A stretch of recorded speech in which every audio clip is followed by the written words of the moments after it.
റോമർ അധ്യായം 3. ദൈവം തന്റെ പുത്രനും നമ്മുടെ കർത്താവുമായ യേശുക്രിസ്തുവിനെ കുറിച്ച് വിശുദ്ധരേഖകളിൽ തന്നെ പ്രവാചകന്മാർ മുഖാന്തരം മുമ്പുകൂട്ടി വാഗ്ദത്തം ചെയ്ത സുവിശേഷത്തിനായി വേർതിരിച്ചു വിളിക്കപ്പെട്ട അപ്പോസ്തലനും യേശുക്രിസ്തുവിന്റെ ദാസനുമായ പൗലോസ് റോമയിൽ ദൈവത്തിന് പ്രിയരും വിളിക്കപ്പെട്ട വിശുദ്ധന്മാരുമായ എല്ലാവർക്കും എഴുതുന്നത് നമ്മുടെ പിതാവായ ദൈവത്തിൽ നിന്നും കർത്താവായ യേശുക്രിസ്തുവിൽ നിന്നും നിങ്ങൾക്ക് കൃപയും സമാധാനം ഉണ്ടാകട്ടെ. ജനം സംബന്ധിച്ച് ദാവീദിന്റെ സന്തതിയിൽ നിന്ന് ജനിക്കുകയും മരിച്ചിട്ട് ഉയർത്തെഴുന്നേൽക്കുക വിശുദ്ധാത്മാവ് സംബന്ധിച്ച് ദൈവത്തിന് എന്ന ശക്തിയോടെ നിർണ്ണയിക്കപ്പെടുകയും ചെയ്തിരിക്കുന്നതിനല്ലോ ഞങ്ങൾ അവന്റെ നാമത്തിലായ സകല ജാതികളുടെ വിശ്വാസനാനുസരണം വരുത്തേണ്ടതിന് കൃപയെ അപ്പോസ്തലത്വം പ്രാപിച്ചത്. അതിൽ യേശുക്രിസ്തുവിനായി വിളിക്കപ്പെട്ട നിങ്ങളും ഉൾപ്പെട്ടിരിക്കുന്നു.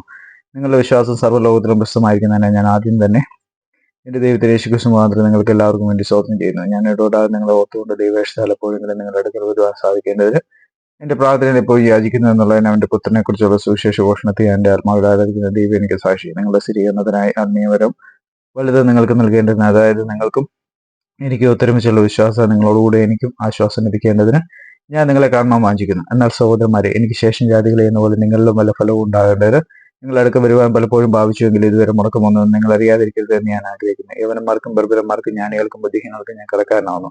അങ്ങനെ റോമയിലുള്ള നിങ്ങളോട് സുവിശേഷം അറിയിപ്പാൻ എന്നാൽ ആവോളം ഞാൻ ഒരുങ്ങിയിരിക്കുന്നു. സുവിശേഷത്തെക്കുറിച്ച് എനിക്ക് ലജ്ജയില്ല. വിശ്വസിക്കുന്ന ഏവനും ആദ്യ യഹൂദനും പിന്നെ യവനും അത് രക്ഷയ്ക്കായി ദൈവശക്തിയാകുന്നല്ലോ. അതിൽ ദൈവത്തിന്റെ നീതി വിശ്വാസ ഹേതുവായും വിശ്വാസനായിക്കൊണ്ടും വെളിപ്പെടുന്നു.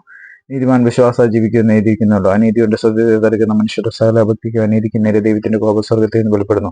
ദൈവത്തെക്കുറിച്ച് അറിയാവുന്നത് അവർക്ക് വെളിവായിരിക്കും. ദൈവം അവർക്ക് വെളിവാക്കിയല്ലോ. അവന്റെ നിത്യശക്തിയും ദിവ്യത്വവുമായ അവന്റെ അദൃശ്യ ലക്ഷണങ്ങൾ ലോകസൃഷ്ടി മുതൽ അവന്റെ പ്രവൃത്തികളാൽ ബുദ്ധിക്ക് തെളിവായി വെളിപ്പെട്ടു വരുന്നു. അവർക്ക് പ്രതിവാദമില്ലാതിരിക്കേണ്ടത് തന്നെ. അവർ ദൈവത്തെ അറിഞ്ഞിട്ടും അതിന് ദൈവമെന്നോർത്ത് മകത്തീരിക്കുകയോ നന്ദി കാണിക്കുകയോ ചെയ്യാതെ തങ്ങളുടെ നിരൂപണങ്ങളിൽ ഭർത്തരായി തീർന്നു. അവർ വിവേകമില്ലാത്ത ഹൃദയം ഇരുണ്ടുപോയി. ജ്ഞാനികൾ എന്ന് പറഞ്ഞുകൊണ്ട് അവർ മൂഢരായിപ്പോയി.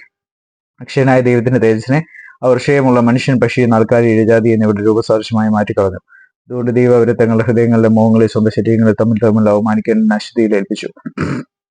ദൈവത്തിന്റെ സത്യം അവർ വ്യാജമാക്കി മാറ്റിക്കളഞ്ഞു. സൃഷ്ടിച്ചവനേക്കാൾ സൃഷ്ടിയെ ഭജിച്ചു ആരാധിച്ചു. അവൻ എന്നേക്കും വാഴ്ത്തപ്പെട്ടവൻ. ആമേൻ. അതുകൊണ്ട് ദൈവം അവരെ അവമാനരാഗങ്ങളിൽ ഏൽപ്പിച്ചു. അവരുടെ സ്ത്രീകൾ സ്വാഭാവിക ഭോഗത്തെ സ്വഭാവവിരുദ്ധമാക്കി കളഞ്ഞു. അവരുടെ പുരുഷന്മാരും സ്വാഭാവിക സ്ത്രീഭോഗം വിട്ട് അന്യോന്യം കാമം ജ്വലിച്ച് ആണോടാണ് അവലക്ഷണമായത് പ്രവർത്തിച്ചു. ഇങ്ങനെ അവർ തങ്ങളുടെ വിഭ്രമത്തിന് യോഗ്യമായ പ്രതിഫലം തങ്ങളിൽ തന്നെ പ്രാപിച്ചു.